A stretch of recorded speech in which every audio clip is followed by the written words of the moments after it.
Do you still recall your first meeting? Yeah, pretty much. It was at school. It was what class would it have been? Was it technology? Technology. Yeah, technology class when we were 11. So a while ago now. Yeah, God. And what did you think of each other then? How come you We've always disliked each other. Yeah. Always disliked. I don't know what it was. In the same class. Yeah. Still do. Yeah. Forced to get on with each other. Yeah. Now, but how come? What made you trigger, and what made you become friends and start making music together? I don't know. When you're that young, you don't know why you make friends. You just do, don't you? And I suppose because we've known each other that long, and we started, making music together when we were sort of 14, 15. Like this drum kit arrived at school, and we wanted to learn how to play the drums because it's just so much fun. Yeah, so really excited. Oh, a drum kit.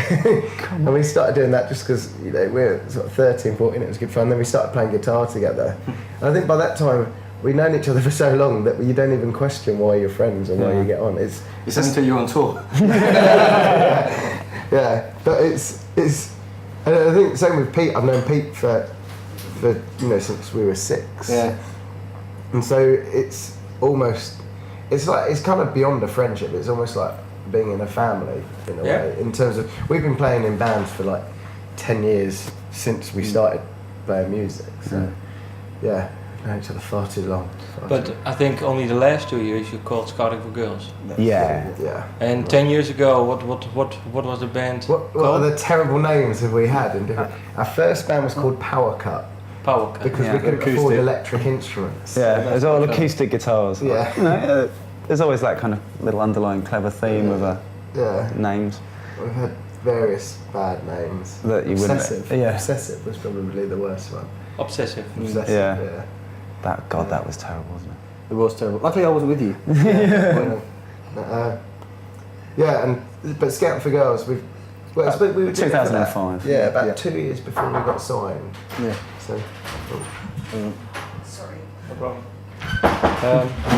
Wrong room. Cut. No, we don't edit anything for our own website, so everything will be shown over there, and then we produce new times that will be cut. So, well then, what do you think that Scouting for Girls was the different one that made it for you? With Scouting for Girls, I wanted to put something together that was a real reflection of what we were like as people, and from like a real love of pure pop.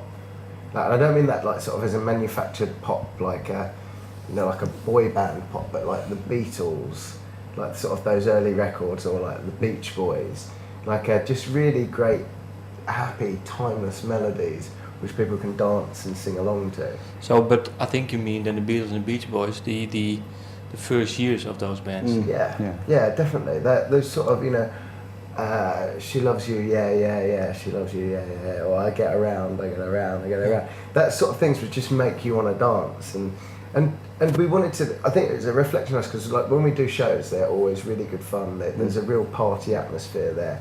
We get everybody involved, and they're bands like sort of I suppose ELO and like there's a long tradition of bands like that, like the Kinks in the UK, Madness, like Madness, the bands which are just sort of who just create like a really fun party vibe in their music and in their live show. How come there is such a tradition then, do you think? In England, I mean. I think it's because people aren't afraid to take themselves too seriously. They won't, we don't take ourselves too seriously. Like we take what we do really seriously, but we're trying to make music which is fun and happy and which, just puts a smile on your face. So you can, at the end of a hard day's work, if you put the album on in your car, you're driving home, it's, brings a bit of happiness. Yeah. And that's why I think I think British people are very, very good at just taking the mick out of themselves and having like and taking like a, not such a serious line on things. So that's maybe where it comes from.